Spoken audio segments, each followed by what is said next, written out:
Nós, a Europa, tem a ver com a Europa, tem a ver consigo. À sexta, uma reflexão sobre a atualidade europeia.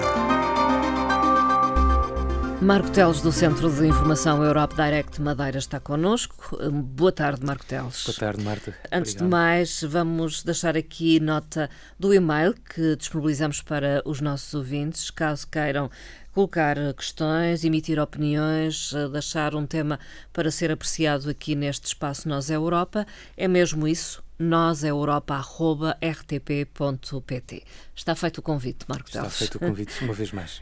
Vamos falar do Brexit, uma vez mais, o ponto da situação. O que é que podemos dizer? Já não há muito a dizer, não é? Portanto, isto no meio de tanta incerteza, exatamente há 15 dias no programa que cá tivemos em antena, havia quase como uma celebração prévia já de um possível acordo conseguido pela Comissão Europeia, mas efetivamente a proposta depois esbarrou, como se sabe, no Parlamento e, portanto, neste momento, na verdade, só duas certezas.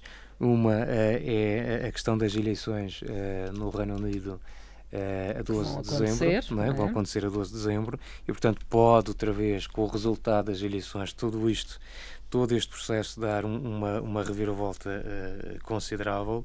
E a outra é, uma vez mais, a cedência por parte da Comissão Europeia no adiamento que foi, uma vez mais, concedido, neste caso agora, até 31 de janeiro. Portanto, recorde-se a data em que não se alteraria nunca, a deadline era 29 de março de 2019, para bem de todos foi adiado para 31 de outubro e, para bem de todos, uma vez mais, os Estados-membros voltaram a adiar a 31 de janeiro. É isso que motiva estas concessões, o bem de todos? É para o bem de todos. É o receio das consequências de um Brexit duro? Exatamente, ainda que, efetivamente, por exemplo, nesta última negociação, a França foi muito clara em não querer pelo menos um alargamento com esta dimensão. Falava-se num alargamento de curta dimensão, de uma questão de semanas, para obrigar efetivamente o Reino Unido a tomar uma posição, mas, enfim, uma vez mais optou-se por dar estes 3 meses adicionais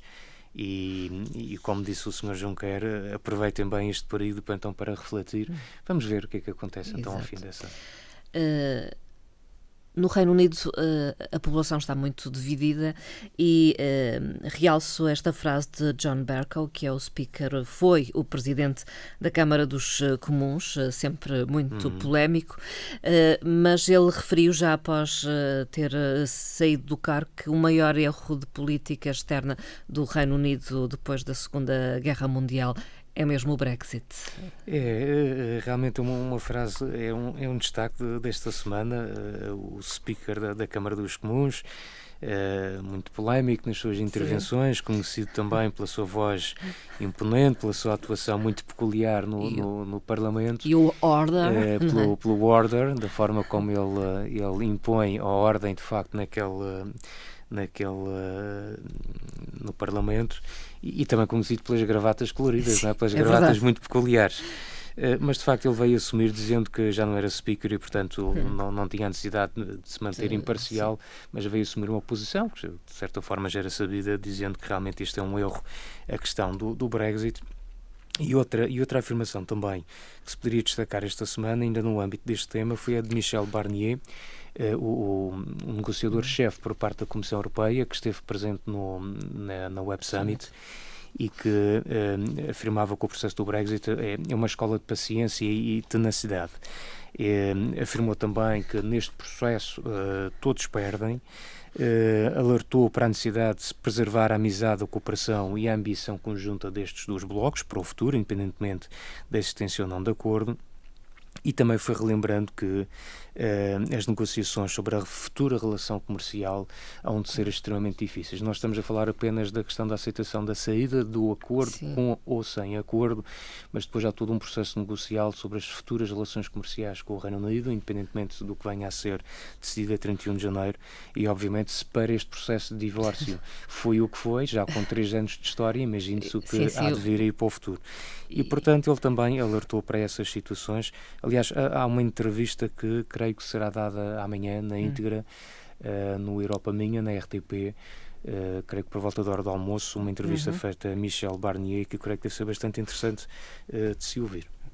Vamos mudar de tema. Realizou-se em Lisboa mais uma edição do Web Summit e a Comissão Europeia participou uma vez mais, talvez a provar que dá relevância a esta questão do impacto da tecnologia e inovação sem na economia. Economia. A Comissão Europeia efetivamente valoriza aqui o impacto da tecnologia, da inovação no desenvolvimento das cidades. Aliás, na nova ou futura Comissão Europeia, ainda não tomou posse, como se sabe, mas uma das prioridades é precisamente a terceira prioridade do plano da comissária designada Ursula von der Leyen, é uma Europa preparada para a era digital. E, portanto, a Comissão Europeia fez representar em peso uma vez mais no Web Summit. Esteve lá presente, só para recordar alguns nomes, a vice-presidente executiva indestada Margrethe Vestager, teve também a vice-presidente indestada Vera Jourova, o comissário europeu Carlos Moedas, que é também uma presença regular neste evento, o negociador-chefe da União Europeia para o Reino Unido, Michel Barnier, como já tínhamos aqui referido, e também a chefe da representação da Comissão Europeia, Sofia Colares Alves. Portanto, uma representação de facto de peso. De certa forma é interessante, porque muitas das vezes há aquela acusação de que as instituições europeias são coisas pesadas e distantes das pessoas, e o que tivemos ali durante aqueles dias da Web Summit foi altos responsáveis da Comissão Europeia a estar presente, a participar e, portanto, trocar de opiniões com os participantes.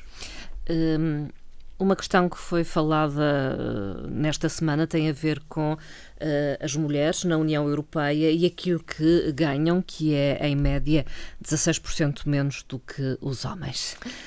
Continua a haver desigualdade. Continua a haver uma profunda desigualdade. Ainda assim, nesta estatística, refere-se que no ano passado a diferença era 16,2, portanto houve aqui uma evolução, uma melhoria que até temos, enfim, com alguma vergonha dizer que houve uma evolução, mas efetivamente houve.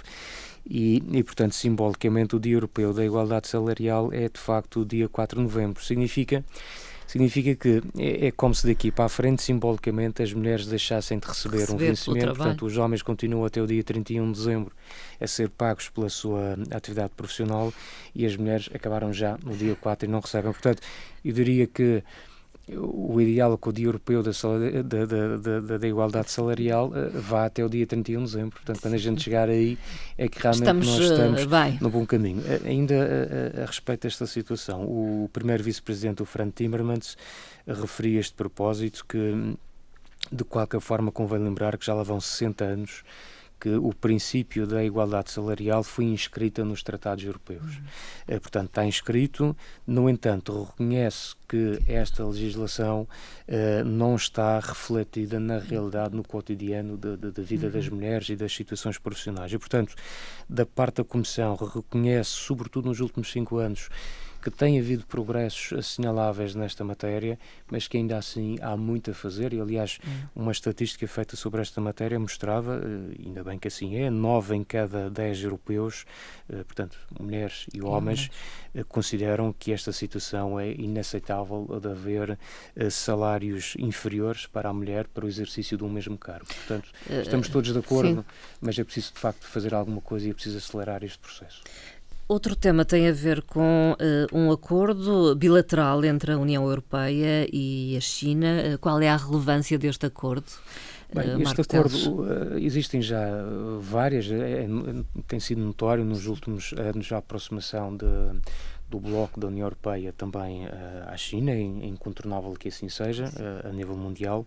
É um grande mercado? É um grande mercado, é efetivamente um grande mercado. Aliás, a China é neste momento o segundo destino no que toca às exportações agroalimentares da União Europeia. Nos últimos 12 meses atingiu qualquer coisa como 12,8 mil milhões de euros. Portanto, é um mercado ao qual nós não podemos, obviamente, ficar indiferentes. E, portanto, este acordo feito entre a União Europeia e a China conclui, no fundo, as negociações relacionadas com a possibilidade de se evitar, portanto, aqueles produtos chamados de indicação geográfica, portanto, produtos genuínos, indicação geográfica protegida, portanto, termos na Europa 100 produtos de indicação geográfica protegida chineses e termos na China a comercialização de 100 produtos de indicação geográfica portugueses. Portanto, só para recordar, a indicação geográfica protegida é uma designação que é regulamentada, na verdade, pela União Europeia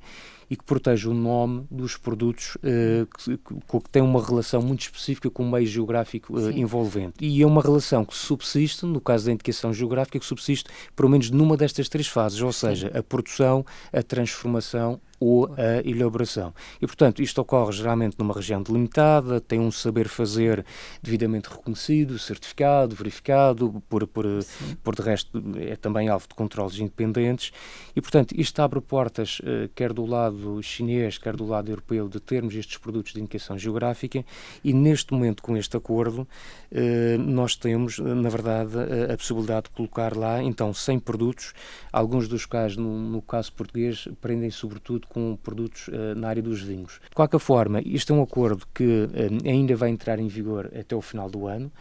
Falta ainda o Parlamento Europeu, portanto, e o Conselho aprová-lo, não é?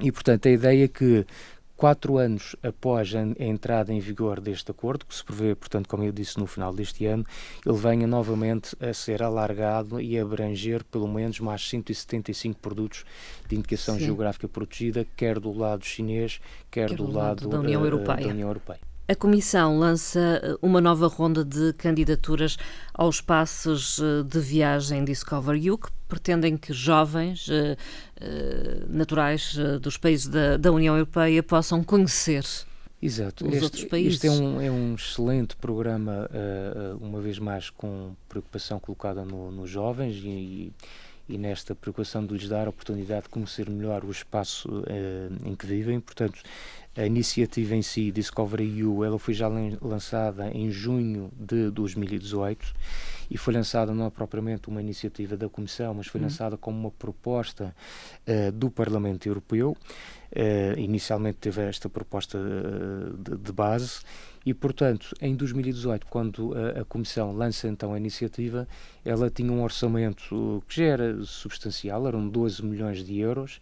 Para 2019, portanto, este ano este orçamento cresceu para os 16 milhões e estima-se que para o próximo ano haja um reforço outra vez bastante significativo e que passe para 25 milhões de euros. Temos ideia de quantos jovens foram beneficiados com estes passes? Até à data, a Comissão Europeia já atribuiu 50 mil passes de viagem, num total de 3 rondas de candidaturas na qual participaram 275 mil jovens europeus. Portanto, esta ronda que abriu agora no dia 7 e que encerra no dia 28 de novembro são para todos aqueles jovens que nasceram entre o dia 1 de janeiro e 31 de dezembro de 2001, ou seja, aqueles que este ano têm precisamente 18 anos. Ou já têm os 18 ou ainda vão fazê-los até o dia 31 de dezembro. E, portanto, que tenham esta idade, os 18 anos, têm que fazer esta candidatura através do Portal Europeu da Juventude até o dia 28 de novembro às 12 horas,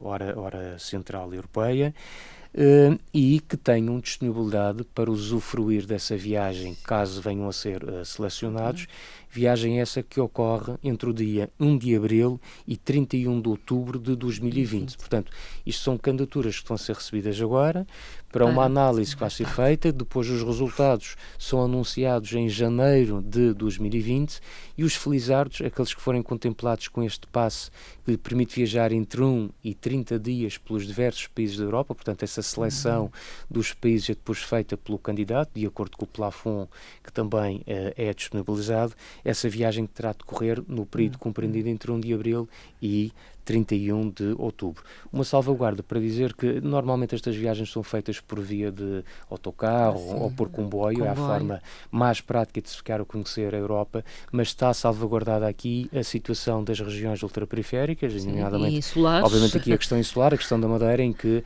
o bilhete de saída está previsto. Portanto, nós obrigatoriamente numa primeira fase teremos que recorrer, o candidato recorre-se da delegação aérea, do avião, para então depois de usufruir do seu passe no âmbito desta iniciativa Discovery EU. Se está nestas condições, não deixe de aproveitar. É uma excelente oportunidade, exatamente. Finalmente regressa o cinema. os amantes do cinema podem assistir a filmes concorrentes ao Lux Film Days.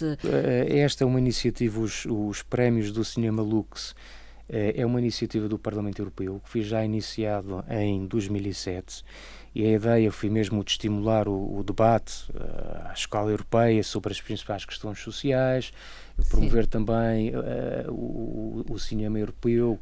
Normalmente não é isso que circula nos circuitos comerciais das salas de cinema e, portanto, anualmente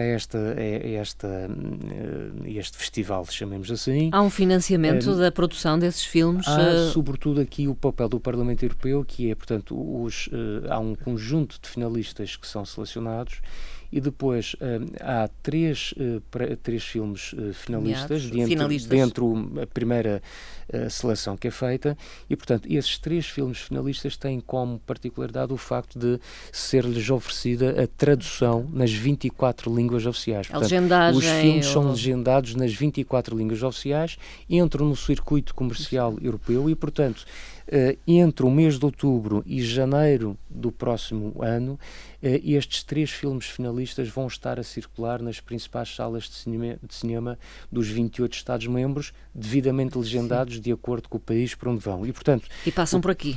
E felizmente a Madeira está contemplada uma vez mais. Neste momento, tanto quanto eu sei, um dos filmes finalistas, um dos 3 filmes que nós vamos ter cá, apenas irá ser exibido em salas de Lisboa, Porto e aqui no Funchal.